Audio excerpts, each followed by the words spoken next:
Hello,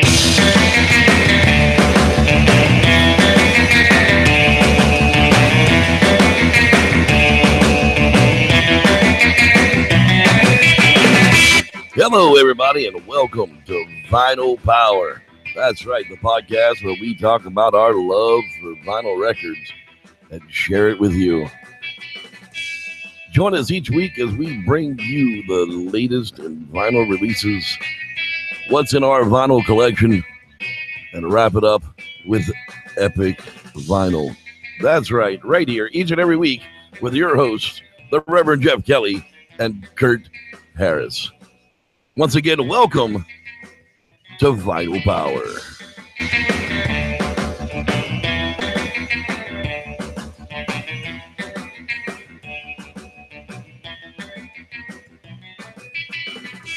There you have it, folks. Welcome, everybody, to Vinyl Power. And I am one of the hosts, the Reverend Jeff Kelly.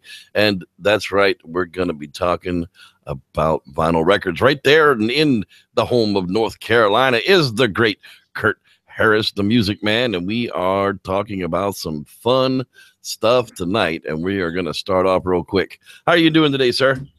Doing great, Jeff. And there's no place I would rather be on this November 30th. Heart of the holidays, heading in December, a month that we probably all love. And no place I'd rather be than hanging out with you tonight, talking about our love of vinyl records. Absolutely, sir. And speaking of the love for vinyl records, let's see what's actually getting released out here.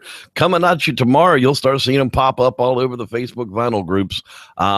As Tall as Lions is releasing Cadio. I don't know. I don't speak that language. I'm sorry. I know it's horrible. Cursive is releasing Such Blinding Stars for Starving Eyes, as well as The Storms of Early Summer, a double release from them. Demons with Embrace Wolf. Roar. Exactly. Fireworks and Gospel.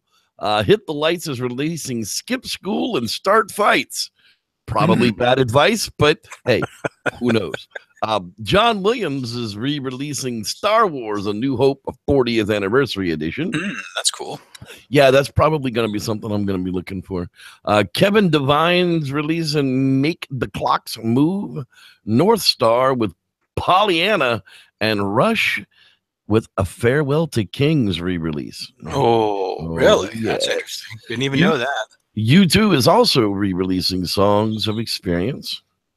And Wilco with a double release of AM and Being There. Oh, that'll be popular. A lot of people will be getting that.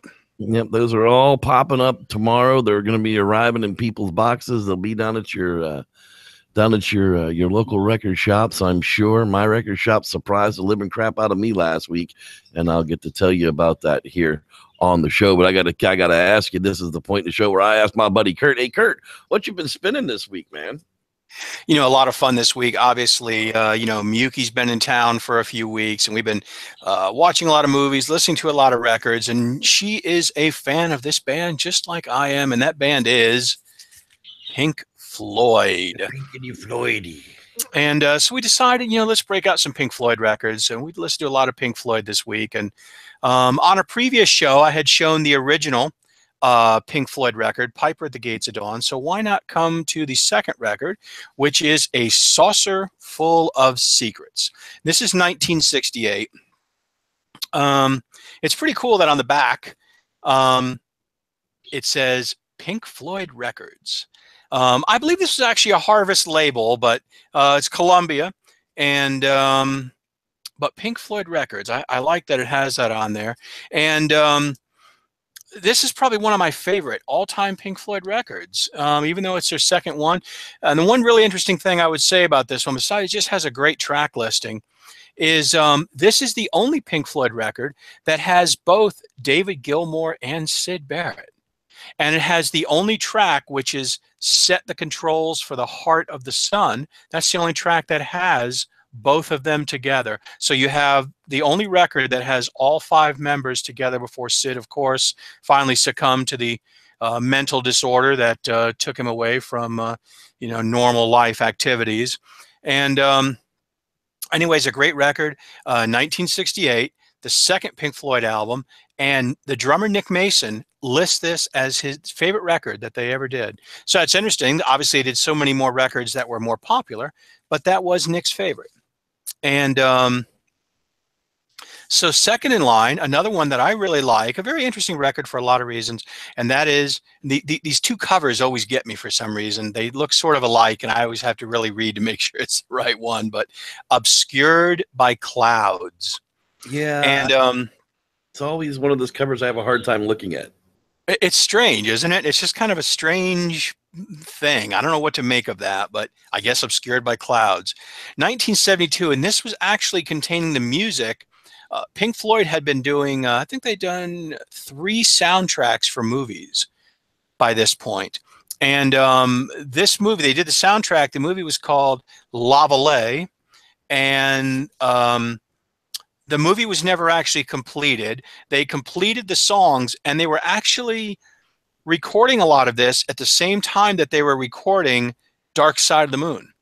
And they went ahead and hurried through this and finished it up. But you know what? The final product is actually better than you would think, being that it was a lot of songs that weren't meant to be complete songs in the first place, but they went ahead and completed them, put out the album Obscured by Clouds, came out before Dark Side of the Moon. Like I said, some of the Dark Side of the Moon sessions were already in session before they were actually finished with this. But overall, I still think it's a good record for Pink Floyd fans. Maybe not one of their best, but a good, fun record to listen to. And then the number 3 one I'm going to bring out today. This is probably my second. Now, I know that I probably should have. I've got the special edition here, and so it doesn't have the original cover. And so for those that don't know the special edition black plastic cover, of course, it is Wish You Were Here. And Wish You Were Here is probably my personal second favorite Pink Floyd record. This one came with, wow, so many items in here. It's got this big wide sleeve with posters and stickers, and there's just all kind of things in here with the record. It's the special edition. It's the remaster. It sounds absolutely incredible. I do keep the black plastic sleeve just for the heck of it, even though I still keep it covered with another one. But yeah, 1975. Of course, you know, some of the content on this album was dealing with Syd Barrett's issues, among many other issues with, you know, obviously songs like Wish You Were Here itself, the actual song, because, you know, he did start the band. He wrote the original music. He took too much LSD or something. Whatever actually happened to the guy, right? Exactly. I mean, the drug influenced music. I mean, that's what they were after, and some of them went a little too deep. And he apparently, from all that I've read and know, a little bit that I read and know, and I'm actually Facebook friends with his former girlfriend who was there during that time period. Very famous girl. I won't give out her name because I don't want her to get flooded or anything on Facebook, but she's very kind and very nice, and she was actually there the period when apparently Syd Barrett was a very well-adjusted, very handsome, very well-spoken, funny, charismatic individual who was leading the band, writing the music. And if the stories that I've heard are true, of course, it was possibly too much LSD or too much something that triggered a latent problem that he must have had upstairs. Well, there was a lot of mescaline going along with that, with the LSD and mescaline. Right, who knows? I don't know. I wouldn't sit here and say that I am the arbitrator of the story. Like, I know every last detail, but it's something along those lines. And he got to the point where when they were playing live, you know, he was just standing on stage staring. Sort of like you see Jim Morrison do every now and then. But I was going to say, yeah, Morrison was an articulate, educated, you know, well-spoken, well-dressed person when the doors first opened, and by the time he died, he was a psychedelic mess. Yeah. You know, he could barely even have a conversation without talking to the pink elephants in the room. Between the alcohol and everything else, yeah, he was a complete mess. So Sid obviously was poorly affected, and this album is actually, it's about a lot more than Sid. If you listen to Roger Waters and you believe in Roger Waters, he will tell you it's not strictly about Sid, but a lot of people will definitely, when you listen to the lyrics and the song "Shine On You Crazy Diamond, Wish You Were Here," you can't help but think of it. But he, of course, says a lot of it is just about absence. Not only Sid's absence, but just absence of different things, whether it's psychologically, emotionally, different aspects of our life where we have the absence of something. And he says, basically, that's what this was written about. So it's probably my second favorite Pink Floyd album musically. Like I say, 1975. It is the special edition. I go ahead and keep the special edition wrap on it. And now we get to a Pink Floyd album that I actually own two of. Because it's my second favorite album of all time, and that would be Pink Floyd Animals. And this is the Japanese version, of which I see those a lot. Everybody's they hold those in very high regard for the sound of the Japanese pressings. And I will admit that I paid just short of $100 to own this pressing, sent to me from Japan. And it sounds spectacular. Here's the problem. Last year, they released a new remastered version of this late last year, like this time last year, right? I bought it from Steven Wilson, actually, and had it sent over from the UK, and I can't tell the difference. And it cost me like $5. No, it cost me $25. Yeah, like 25. I paid like $25. And then that suck. And I can't. And I bought this one because I didn't know there was ever going to be a remaster. I thought, you know what? It's my second favorite album. If I'm going to have it, I'm going to have it. I love this record. Like I said, it's my second favorite album of all time, behind the first Black Sabbath album. And everything about this record is, for me, amazing. Of course, to get into a little bit of the details on it, it's 1977. It actually went to #2 in the UK and #3 in the US. So it was an album that charted well. However, this album, in many ways, was one of the albums that really led to the breakup of Pink Floyd, because they had a lot of personal issues while recording this record. And basically, Richard Wright did leave, for a while after this record was recorded. And like I said, they then had a tour, and for, maybe for the whole band, but at least certainly for Roger Waters, the tour was not something that he looked on fondly. He had a lot of problems on the tour. He didn't like the venues. He thought it was in no way it became about the music anymore. It became just too much about partying and screaming, and he had no fun with it. And it led to a lot of incidents, and those incidents led to something that I'll talk about a little bit later. But anyways, 1977, my second all-time favorite album, the Japanese pressing of Pink Floyd's Animals. And so, yes, if you love this record, certainly just pay $25 and get the new remaster. Don't do what Kurt did and spend almost $100 to get the Japanese pressing, thinking you're getting the best one. Hey, at the time, it was the best one. At the time, it was, but now I really can't hardly tell the difference between the two. I've played them both back to back. Anyways, that's what I was spinning this week and enjoying very much. So I have to ask you, Ayatollah of Rock and Rolla, the Ayatollah of Reverend Jeff, our man of the holidays, you brought Thanksgiving, you made us all smile. Now we're directly on that path to Christmas, and I have to ask you, what records were you spinning with all your loads of vintage gear, dude, this week? Ridiculous. I gotta sell some of this stuff. I really do. It is getting to be piled up around here. But for you people out there that are Sherwood fans, I'm currently spinning on a 1974-ish, it's either 74 or 75 Sherwood S Series 7225A that has the notorious power switch button that doesn't work with the volume, so I don't care. I just shut it off with the power switch, and everything's wonderful. Oh, if you've never heard one of these Sherwood S series from the mid 70s, you need to listen to one because they are simply amazing. Anyhow, what I was listening to on that started out with a little bit of fun. Of course, I went back to the record shop this week for Record Store Day. That's one of the things I wanted to speak of. Mini Record Store Day, whatever it was, they did on Black Friday here and all over the place. But this was not one of the records from Record Store Day, of course. However, Twisted Sister's Love is for Suckers. That's right. I love me some hair bands. And when Dee Schneider really came to the table, he brought hair bands with him. It's the 5th studio album by the heavy metal band Twisted Sister. Love Is for Suckers was released on Atlantic Records August 13th, 1987. The single Hot Love was released on August 1st in 87 and was Twisted Sister's final single release. The single version of Hot Love is longer than all of the album versions. What came off of this album simply was Hot Love, but everything.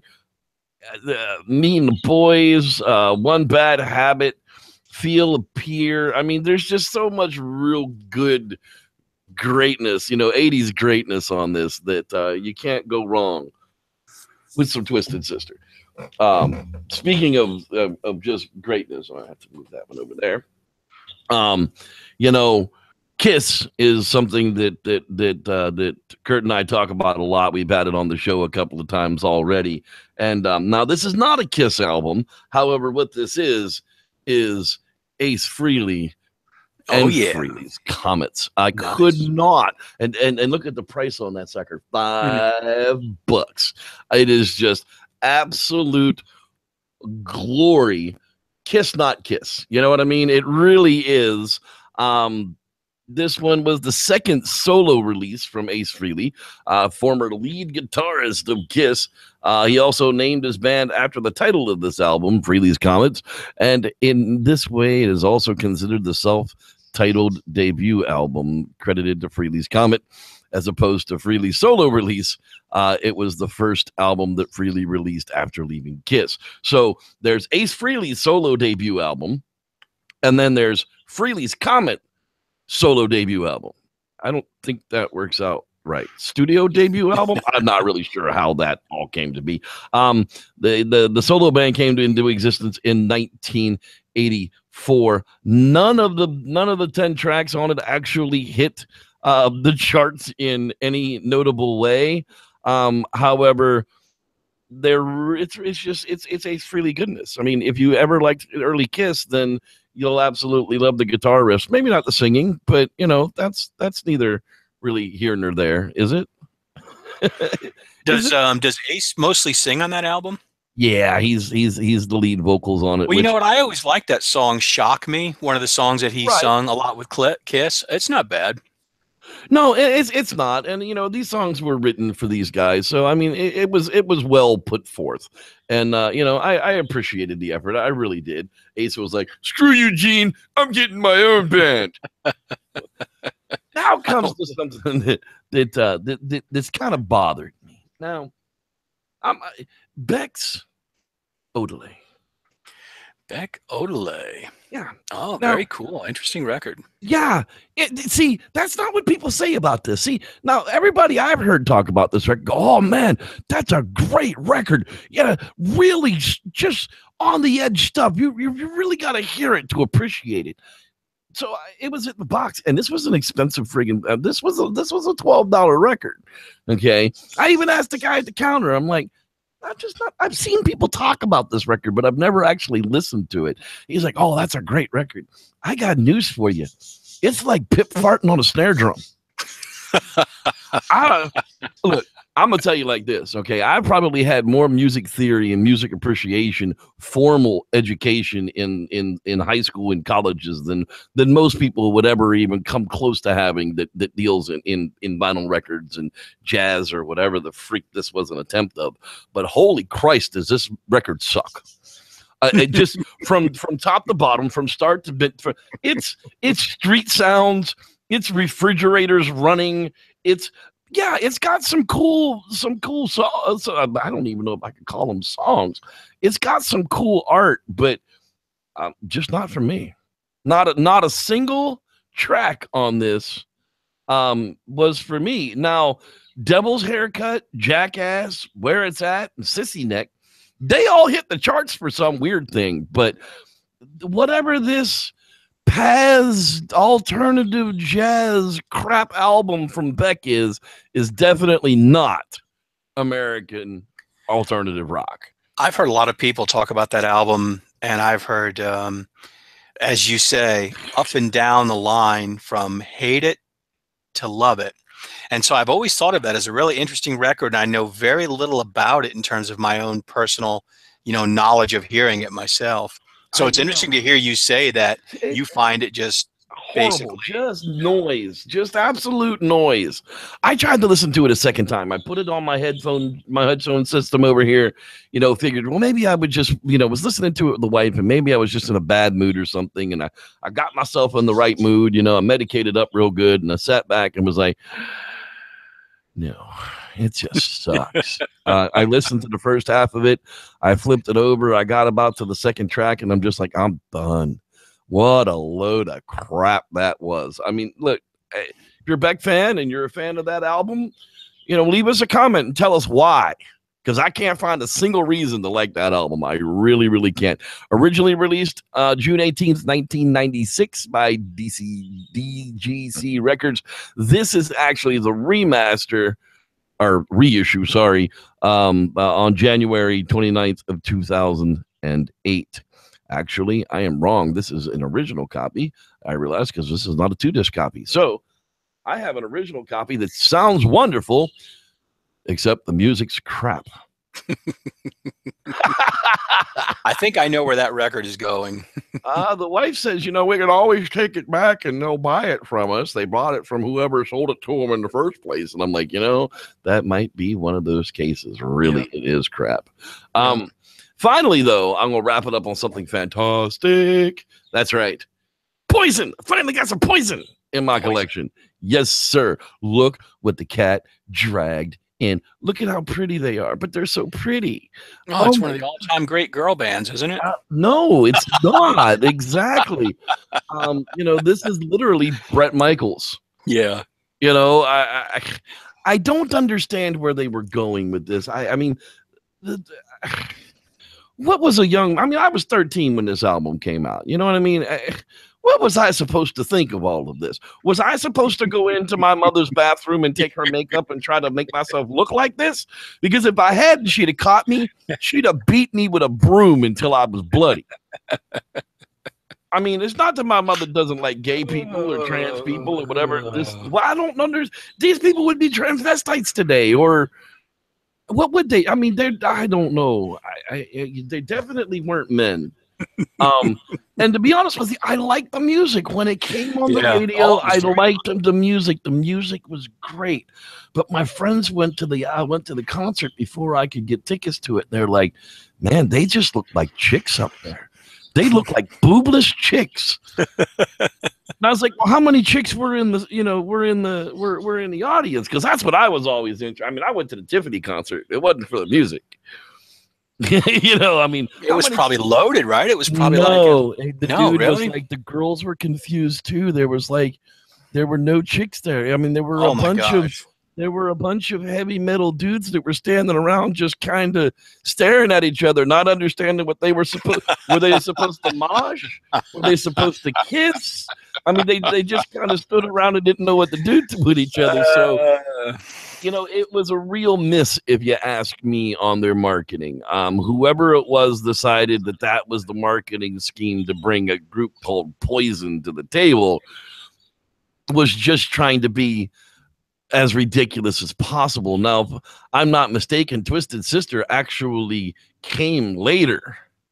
So the Twisted Sister, I mean, the whole thing, right? I mean, the name and all, you knew what you were getting. It was meant to be a run on all of this ridiculous crap, like Poison's glam rock makeup. And they were just trying to stand apart, but looking like your sister isn't necessarily the right way to stand apart.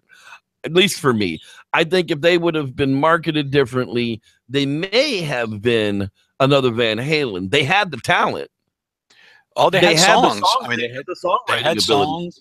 They exactly. could play. But Absolutely. it was hard to see them in concert when, and this went on for years. It wasn't like this was one album. I Right. mean, like 3 or 4 albums, this is what they got until finally they kind of saw that Metallica was the way everybody was going, and everybody grunged it up a little bit, ripped Well, up yeah, jeans. grunge was the anti to bands like Poison. A bunch of guys on stage, right, with like, used dirty jeans and flannel shirts and work boots or Chuck Taylors. And they weren't, for the most part, they weren't the best musicians, but they were up there, and it was sort of the anti scene that had come out of Los Angeles. And if I go back into the 70s, I would have to say like bands like Poison a little bit, at least in looks, comes from like early Todd Rundgren Yeah, and some early David Bowie, because they were absolutely. In a dress with the with the right, with the with the with the eyeshadow on. sort They're of like, the oh, well, they can go that androgynous. far, then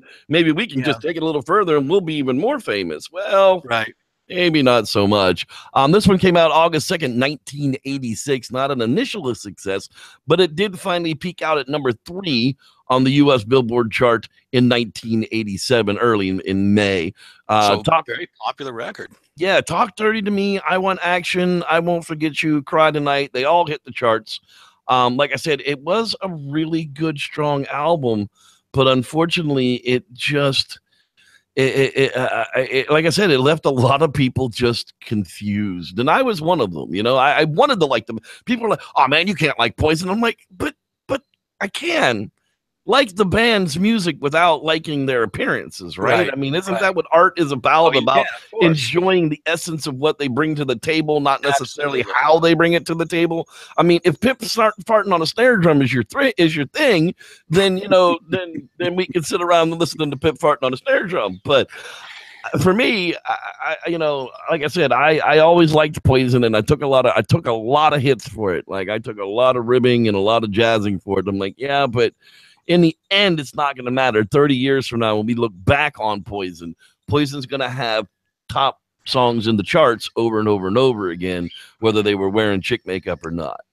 Well, they certainly did. And during that time period, right, when MTV was still showing videos and it was still a thing that you turned on MTV and you left it on for hours. I mean, Poison videos were, they were right there at the top every day.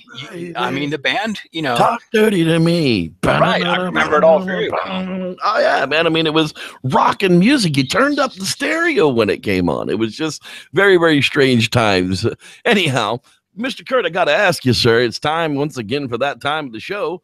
Let's go out and see who's hanging out in the live hangout with us. Well, it looks like our favorite 2 guys are out there again live with us tonight. Yes. Mr. Lance Windsor, how you doing, pal? Thank you, He's Lance. always out there. And Rod Dupree, he might be late, but he's always there. To be. That's Thank right, you, Rod. in the place to be. I'm sure Christopher's probably out there watching as well, so I'm going to say hello to you, Christopher, and Cassie. All right, Chris, something, Cassie. She'll be out there as well. Hey, now it's that time, man. It is time for that epic record of the week. What have you brought to the table this week, Mr. Music Man? Well, being that I was listening to Pink Floyd and I was recently informed that today just happens to be the 35th anniversary of the release of this record. So here it is in all its glory, 35 years to the day, Pink Floyd's The Wall. Teacher, leave those kids alone. And this is certainly a record. There's probably a few other Pink Floyd records that you could easily put in as an epic record, but this record was a game changer in many ways. I mean, obviously there was a movie. This record represents so many things in terms of the writing, Roger Waters, the tours where they built the wall in front of the front of the stage during the tour, and then tear it down at the end. And I can say that I have the Blu-ray of it must be what, 2015, or I can't remember what year, but I do have the Blu-ray of Roger Waters' The Wall tour. And you get to that point where they play a song Comfortably Numb, and the entire stage is covered by the wall. You see nobody They're all behind the wall, and the wall is huge. I'm not even sure how wide it is because I believe it's an outdoor event, and the wall just looks enormous. And right when they go to play Comfortably Numb, there's a riser that rises up the back of the wall. And here over the top is this one little figure, and that figure was Dave Kilmister.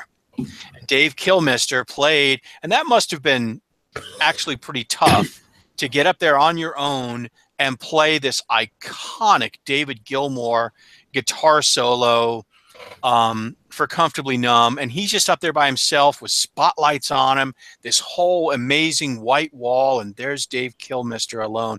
Well, the reason I keep mentioning Dave Kilmister is I happen to slightly know him because he wound up being Steven Wilson's guitar player for a couple years.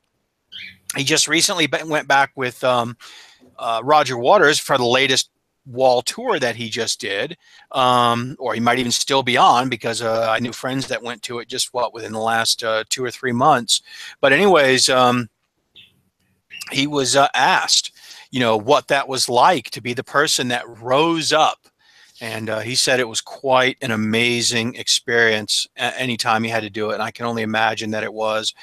So today, the 35th anniversary, an album that became a movie, an album that obviously charted everywhere in the world. It hit #1 basically, except the UK, which is sort of interesting. It was #3 in the UK, but #1 in the US and #1 in, well, every other country that I saw listed in the charts anyways. I will never forget the first time I heard part of this album on the radio back in the day, at least in my neck of the woods where FM radio actually played music. And they played a few cuts off of this, and I thought, wow, that's definitely Pink Floyd. It's different for Pink Floyd, but I love it. And I went out and bought the record right away, and it's certainly one of my all-time favorite records. It's definitely a melancholic record. It's obviously very much a concept record. Roger Waters, as always, if you know Roger Waters and follow him at all, he has a lot to say politically, socially, a lot that I may not agree with, but that's okay. He has his say just like everybody else. And he puts a lot of it into this record. And while, for some part, this could be what was in some ways basically the end of Pink Floyd as we knew them due to, internal problems with the band, this is still a landmark record of all time. And Pink Floyd has other landmark records, but this one in many ways stands kind of a testament not only to Pink Floyd, the band, the music, the artistic endeavors that the band, went on, and all the experimentation that they did throughout the years that got them to this point. But in many ways, this is, and I won't try to put it above Dark Side of the Moon. It's not really my point to put it above, but in many ways, this was the band's masterpiece. This was their masterwork. Like I said, for many reasons beyond simply the music, but the music is great. And I would have to say, for that reason, listening to Pink Floyd this week, the fact that this is the 35th anniversary of the release of this album, this was my epic record. And for those that haven't listened to it in a long time, certainly put it on and spin it again. You won't be disappointed. There's nothing in this record that's lost. Education. Right. And there's nothing in this record that has been lost in time. No. It's basically a timeless. There isn't a teenager alive today that doesn't know Pink Floyd's The Wall. That's exactly right. And that in itself just speaks to the timelessness of the album, that every generation seems to stumble across the epicness that is that record, and it belongs in an epic space. I have friends that are close in my age group where this is their all-time favorite album, and I have one friend who is he's over 20 years younger than me, and we were talking records at work, and I was asking him one of his favorites, and he said, well, Pink Floyd, The Wall. And I believe at the time he was actually 21 years old. And I guess I was in my early 40s at the time. And I said, wow, 21 years old. He's not just listening to hip hop and whatever's popular, right now, right? The guy's actually putting on the wall. And he's like, yeah, I'm listening to Hendrix. I'm listening to Pink Floyd. And I was like, there's hope. There is hope. And so you're absolutely right. This is an epic record, and it will always remain an epic record. So that was my week of delving into Pink Floyd and the epicness of Pink Floyd. And I'm glad to bring that record out. I appreciate that on the 35th anniversary of the release of that record. And so I have to ask you, Ayatollah of Rock and Rolla, our holiday, and I won't quite say red, but there might be a little red in that beard somewhere. But our holiday Santa Claus himself, what are you bringing to the table to fill us with mirth and joy? Mirth and joy. That's right. Well, mirth and joy definitely hit Record Store Day this year. And this is why I actually went to Record Store Day. Woo-hoo! I went the day after Twisted Sisters, A Twisted Christmas. That's right. This year, 2017's release. And check this bad boy out. My very first colored vinyl. And it is clear green. And for those of you out there who are worried that the new colored vinyls don't sound good, this sounds amazing. There's absolutely nothing wrong with it.